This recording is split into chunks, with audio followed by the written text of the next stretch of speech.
mengenai judicial review perlu juga diekspos supaya ini cepat bergerak. Artinya ada yang menggerakkan agar uji material ini sampai ke MK dan DPRD dan Forma bergerak. Jadi harus ada memang yang menggerakkan. Jadi bagaimana caranya supaya ini diekspos, dan juga ada beberapa hal-hal yang perlu diekspos mengenai kegiatan-kegiatan Islamisasi di Mentawai.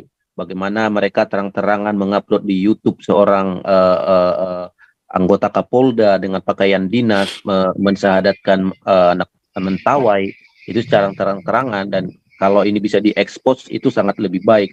Begitu juga dengan grup WA yang disampaikan oleh Pak Suara Kebenaran tadi, ini sangat penting supaya bisa hal-hal yang terjadi di Mentawai, ketidakadilan yang terjadi di Mentawai bisa kita ekspos bersama-sama supaya banyak hal, karena pejabat-pejabat bahkan aparat-aparat yang melakukan tindakan-tindakan yang tidak benar di Mentawai ini, supaya kita bisa ekspos Pak Paul. Tahu bahwa Mentawai mayoritas, tapi sekarang ini mulai berkurang, bukan 90% Pak Paul, tapi sudah di angka 80 dan terus menurun.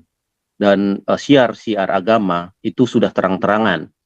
Mereka sudah door to door dan untuk siar agama itu. Jadi pejabat-pejabat juga ini Pak Rinto sudah seharusnya mulai masuk ke Mentawai untuk melihat semuanya ini. Lalu mengenai undang-undang Provinsi Sumatera Barat Bersyariah, saya nggak tahu apakah Pak Rinto sudah ada koordinasi dengan Forma dan anggota DPRD Mentawai yang sedang menyiapkan judicial review ke MK, dan mereka sedang mempersiapkan dan membicarakan hal itu. Saya berharap juga nanti Pak Rinto bisa bekerja sama dan bergabung dengan anggota DPRD dan Forma atau Forum Mahasiswa Mentawai untuk bersama-sama melakukan judicial review ke MK supaya undang-undang syariah ini bisa dibatalkan. Dan ini adalah usaha dan upaya yang sedang dikerjakan oleh anak-anak Mentawai supaya undang-undang syariah Islam bisa dibatalkan. Ini Riko Marpaung. Ya, terima kasih Pak Paul. Ya. Anulita Pak Rinto. Salam. Anulita Pak. Ya, kenalkan saya Enrico Marpaung dari Mentawai. Saya mengabdi 14 tahun di Mentawai. Jadi situasi dan gambaran Mentawai dari Siberut, Sikakap, dan Sipora, mana saya boleh mengabdi dan melayani di pulau ini. Karena keterbebanan dan panggilan Tuhan di Mentawai, memang banyak rintangan selain cuaca medan yang sangat sulit. Bahkan setiap minggu saya harus mempertaruhkan nyawa menyeberang Samudra Hindia untuk melayani umat di sana. Saya bangga kalau Pak Rinto bisa sekolah dan menimba ilmu di Jakarta, tapi sudah waktunya Bapak kembali ke Mentawai. Mentawai membutuhkan Bapak. Banyak masyarakat Mentawai kasus hukum yang harus ditolong. Banyak masyarakat Mentawai yang terjajah di negerinya sendiri. Tanah mereka banyak dirampas oleh mafia-mafia tanah. Pengembang-pengembang yang akan masuk, terutama Mentawai Bay, yang akan ada kawasan ekonomi khusus di Siberut. Ini memerlukan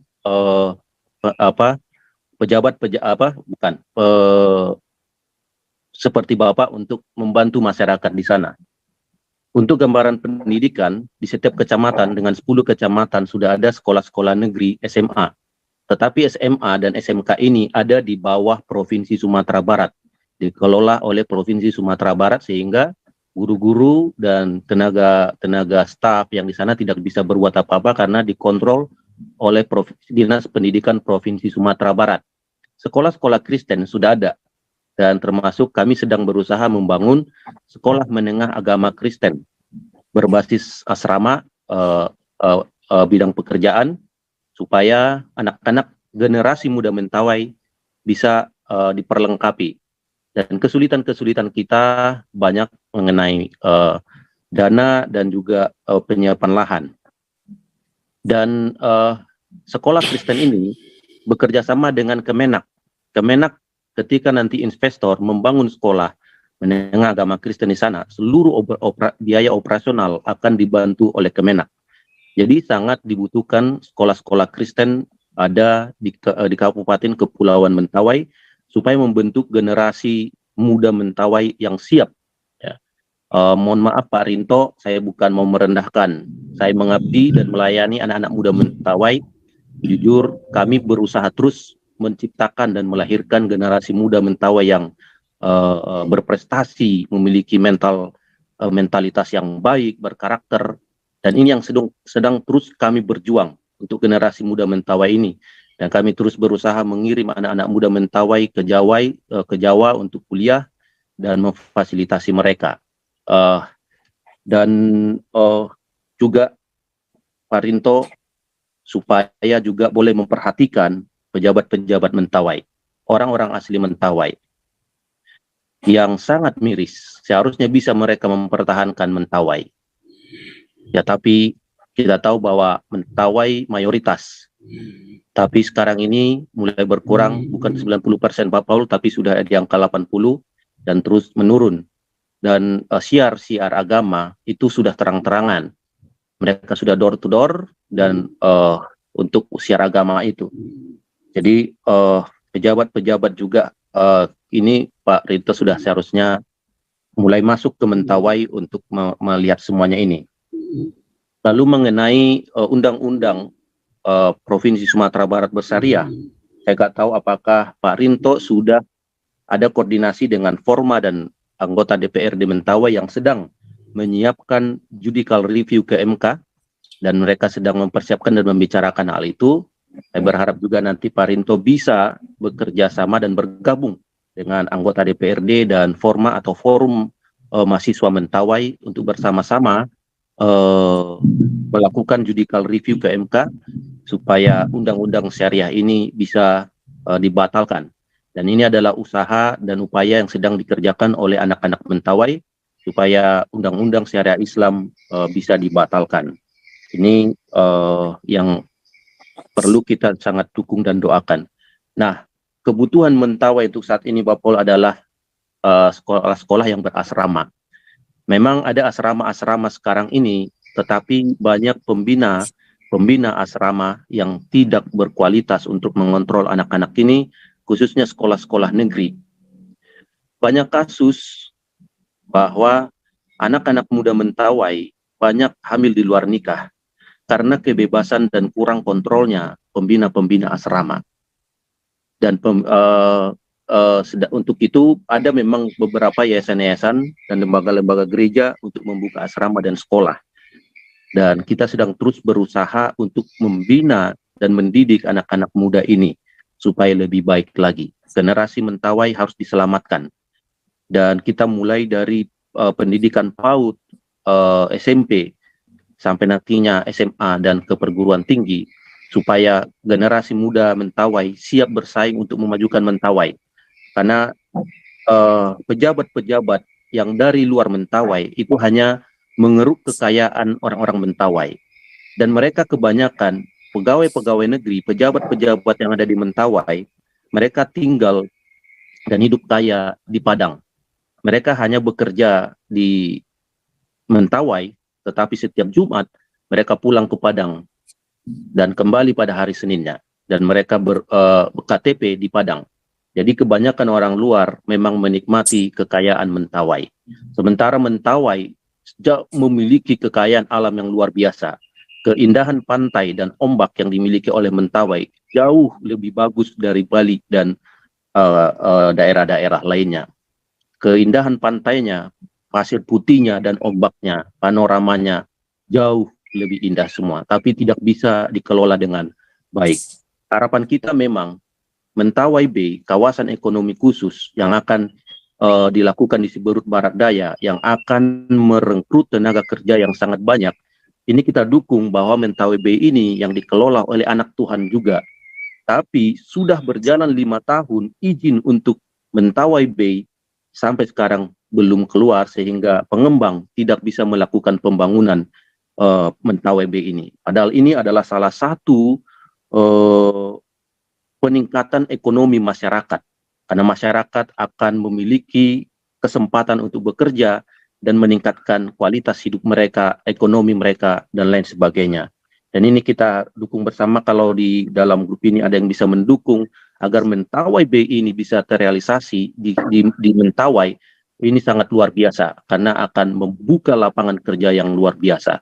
Itu mungkin yang bisa saya sampaikan Pak Paul dan Pak Rinto. Terima kasih, Tuhan Yesus memberkati. Pak Paul, sebelum yang Ya. lain mungkin saya Boleh. tanggapi yang Pak siapa tadi barusan? Saya Pak Enrico. Pak Enrico, ya. Pak Enrico, Pak Rinto, coba diatur kalau menurut saya dibikin kayak diatur dengan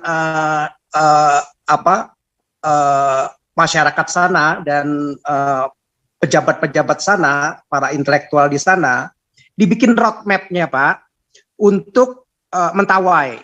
Jadi selain bantuan dari pemerintah yang sulit kita harapkan ya, karena ya itu saya bilang memang mereka sengaja ini ya, pemiskinan dan pembodohan, marginalisasi untuk diislamisasi karena memang begitu dan kita lihat ini sekarang Jokowi juga akan kelihatan ini kedoknya seperti itu begitu ya, jadi setengah kadrun dan kelihatannya akhirnya ya modelnya seperti itu. Nah, tolong dibikin roadmap-nya Pak. Jadi roadmap-nya katakan apa sih keunggulan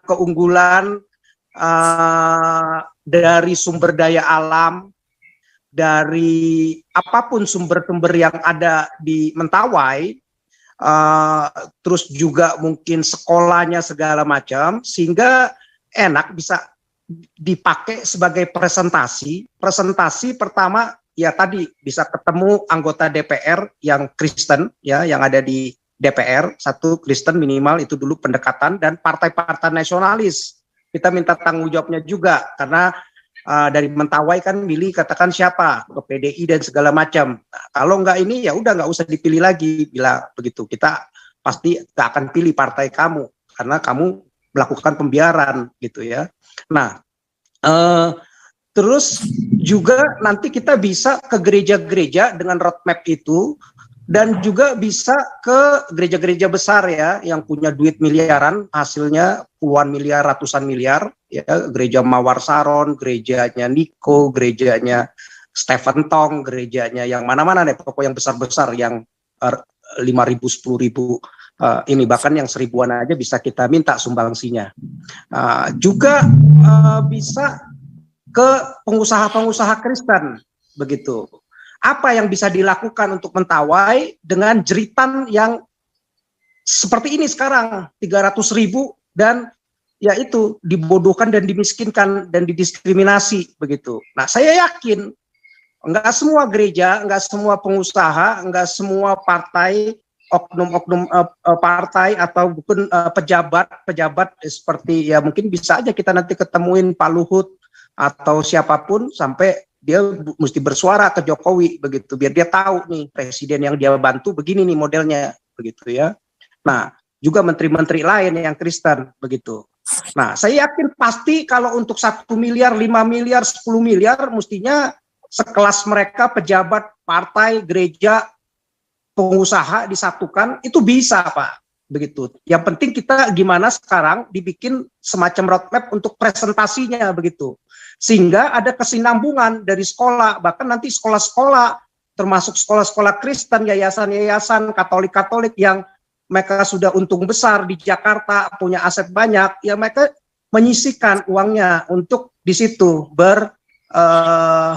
marturia di situ, begitu ya, melakukan penginjilan juga di situ, misinya di situ, amanat agungnya, ya, apalagi kalau sudah tahu ini ya dengan pemaksaan mau diislamisasi begitu ya. Sumatera Barat ini kita nggak tahu nih presidennya PKS atau siapa ini. Kalau PKS memang ini biangnya khilafah begitu.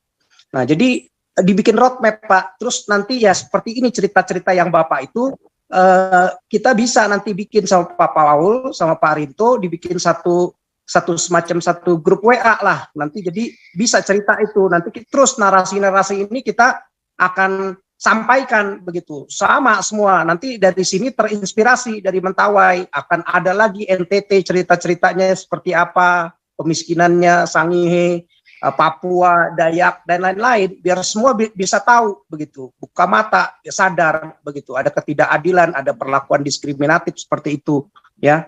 Nah, saya rasa itu sih mungkin Pak yang saya mau sampaikan yang jauh lebih penting. Selain kita bersuara, berteriak, tapi actionnya apa yang bisa berkesinambungan sehingga kita juga bisa menyatukan suara-suara kita. Ada solidaritas juga di antara kita semua, pengusaha-pengusaha, pejabat-pejabat, DPR, mereka bisa melihat bahwa ada kesengsaraan di sini. Ya, dimulailah dari Mentawai narasi cerita Mentawai ini begitu, sehingga nanti cerita-cerita berikutnya di Papua dan lain-lain bisa. Nah, dengan begini baru ada satu kesatuan sehingga semakin besar suara kita. Kalau ada penutupan gereja, orang juga bisa lihat. Kita terus menarasikan itu semuanya ke seluruh Indonesia bahkan dunia biar bisa lihat. Ya, terima kasih, itu aja. Luar biasa ya. Ya, tapi tadi saya masih penasaran tadi yang belum dijawab sama Pak Rinto tadi ya. Pak Rinto kapan saja boleh menyela ya Pak Rinto untuk menjawab ya, atau nggak setuju atau apa boleh ya. Atau tadi mau menanggapi dulu yang Pak Enrico Pak Suara dulu nih sebelum kita masuk ke Pak Wenfang dan kebodohan. Silakan Pak Rinto. Ya, kalau ada hanya terkait dengan uji material aja yang saya perlu respon Pak untuk Pak Enrico. Sejak diundangkannya Undang-Undang Nomor 17 Tahun 2022, saya mengambil inisiatif sendiri untuk melakukan uji material itu, Pak. Jadi saya memang tidak berkoordinasi pada waktu itu ya, tidak langsung berkoordinasi dengan unsur-unsur dari masyarakat Mentawai, karena walaupun saya tinggal di Jakarta, ber-KTP Bekasi, saya tetap orang Mentawai. Apapun kondisi yang terjadi terkait dengan daerah lahir saya pasti akan berjuang apapun cara, gimana pun caranya. Sehingga saya mengambil inisiatif, melibatkan teman-teman saya yang ada di kantor, melibatkan teman-teman saya yang sepemikiran dengan saya untuk mengajukan uji material itu. Tetapi ketika saya pulang ke Mentawai, saya juga telah menyampaikan kepada unsur-unsur yang ada di Mentawai bahwa saya akan mengajukan uji material. Terkait dengan koordinasi dengan pihak pemerintah Kabupaten Kepulauan Mentawai atau mahasiswa, kita juga sudah melakukan itu. Hanya yang namanya proses uji material di MK ini sifatnya terbuka bagi siapapun dia mau mengajukan itu. Jadi sekalipun saya telah mendaftarkan uji material itu di MK, tidak menutup kemungkinan bagi unsur-unsur masyarakat Mentawai lainnya untuk mengajukan dan mendaftarkan permohonan itu. Tinggal ya mungkin kalau berbicara dari segi aspek pendanaan, biaya memang saya swadaya, saya keluarkan uang sendiri, ibaratnya begitu Pak. Tetapi mungkin kalau ada pihak-pihak lain dari unsur masyarakat Mentawai mau mengajukan pendaftaran permohonan uji material itu silakan. Semakin banyak orang yang mendaftarkan permohonan uji material semakin bagus dan semakin memiliki daya greget lah untuk nanti di Mahkamah Konstitusi. Sehingga secara inisiatif ya siapa saja bisa melakukan itu. Demikian Pak. Ya, Pak Rinto, sebelumnya Pak Pau, saya ini sedikit sebentar. Pak. Ya. Ya, saya tanggapin sedikit. Pak, kalau saya bilang sih lebih baik siapin yang saya bilang itu presentasi, Pak. Jadi kita samperin nanti ke gereja-gereja, ke sekolah-sekolah, DPR semua segala macam. Kalau udah jelas nih, berarti kan nanti jelas tuh anggarannya. Kalau Bapak jalan sendiri, susah Pak untuk ngelawan ini. Karena ini ngelawan negara, ngelawan provinsi Sumatera Barat, gubernurnya yang kadrun begitu. Jadi memang mesti dilawan, kita juga berkelompok. Nah, saya rasa kekuatan Kristen juga di Indonesia besar, asal ini bisa diketahui banyak orang-orang Kristen, gereja-gereja. Nah, ini yang mesti dibangunkan kesadaran itu dulu, Pak. Nah, kalau bisa sih dibikinin semacam 2, 3, 5 lembar aja presentasi, Pak. Jadi foto-foto keadaan-keadaan sekolahnya model gimana, penduduknya jumlah segini, sekolahnya ada sekian, UMR-nya yang tadi 300.000, dan sekarang prosesnya banyak pengislamisasi yang segala macam. Kita samperin, Pak. Nanti sama saya, sama tim Galarua, sama tim-tim dari Zoom ini Pak, kita akan masuk Pak ke gereja-gereja besar, kita datengin gereja-gereja yang nggak ada sumbangannya Pak, katakan cuma 10 juta kah, 100 juta kah, 50 juta kah, kalau mereka ada hasil 1 tahun katakan 100 miliar, masa nyumbang 500 juta sampai 1 M aja nggak mau. Nah, kita tampilin di sini Pak, biar tahu itu jemaatnya bahwa gerejanya ini nggak ada gitu loh. Misinya untuk penginjilan, yang ada ini jelas-jelas untuk pekerjaan Tuhan di sana, jelas-jelas yang mau dikaderisasi dan diislamisasi nggak mau ditolong begitu, tapi mau kita akan coba akomodir Pak ya.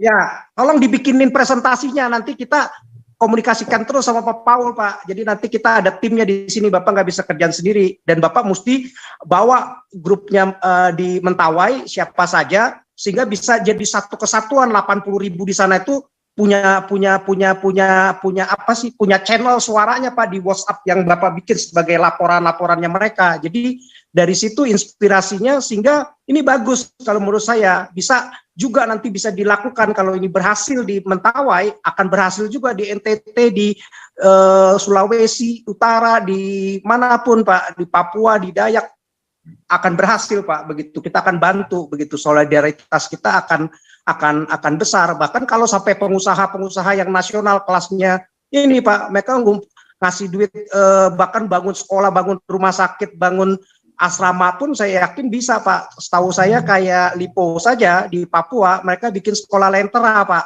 Itu bahkan guru-guru dari Amerika Pak, dari Australia dibayar Pak, gratis begitu. Karena nanti dia bisa dia ambil dari sekolah, kan dia kan punya sekolah SPH, sekolah Pelita Harapan, itu 1 tahun itu kan bayar kurang lebih bisa 300 jutaan Pak. Nah ini 300 juta dia punya 1.000 student aja Pak, itu udah 300 miliar. 300 miliar kalau dia ambil sumbangsi dari situ, itu ya paling 10% saja 30 miliar dia bisa pakai Pak untuk ngebantu kayak model Papua, Mentawai. Itu baru dari satu pengusaha Pak, belum pengusaha-pengusaha yang lain kan seperti Mayapada tuh siapa sih, Tahir ininya kan masih besanannya juga kan, dan banyak yang lain Pak ya, orang tua, grup segala macam. Nanti kita bisa ketemu sama mereka Pak, asal dibikin presentasinya, dan saya yakin ini malah jadi besar, menggugah para pengusaha-pengusaha, bahkan nanti juga di anggota DPR segala macam, sehingga kita akhirnya punya link. Nanti kalau ada apa-apa kejadian seperti ini, kita bisa bersatu Pak, bikin satu link Pak di WA grup Pak, begitu, lewat Zoom-nya Pak Paul ini begitu. Tapi perlu ininya dulu, inisiatifnya dulu, mungkin bikin cuma 5 lembar saja nggak apa-apa Pak, kira-kira ya, Pak, dengan kondisi ya, Pak, ya. nanti kita bikin, ya nanti kita bicara Pak di luar Zoom ini begitu. Terima kasih. Siap. Ya, Pak Paul, mungkin mengenai judicial review perlu juga diekspos supaya ini cepat bergerak. Artinya ada yang menggerakkan agar uji material ini sampai ke MK, dan DPRD dan Forma bergerak. Jadi harus ada memang yang menggerakkan. Jadi bagaimana caranya supaya ini diekspos, dan juga ada beberapa hal-hal yang perlu diekspos mengenai kegiatan-kegiatan Islamisasi di Mentawai. Bagaimana mereka terang-terangan mengupload di YouTube seorang anggota Kapolda dengan pakaian dinas mensyahadatkan anak Mentawai, itu secara terang-terangan, dan kalau ini bisa diekspos itu sangat lebih baik. Begitu juga dengan grup WA yang disampaikan oleh Pak Suara Kebenaran tadi, ini sangat penting supaya bisa hal-hal yang terjadi di Mentawai, ketidakadilan yang terjadi di Mentawai bisa kita ekspos bersama-sama, supaya banyak hal, karena pejabat-pejabat bahkan aparat-aparat yang melakukan tindakan-tindakan yang tidak benar di Mentawai ini, supaya kita bisa ekspos Pak Paul. Mungkin itu demikian Pak Paul, terima kasih. Terima kasih Pak Enrico. Oke. Lanjut ya.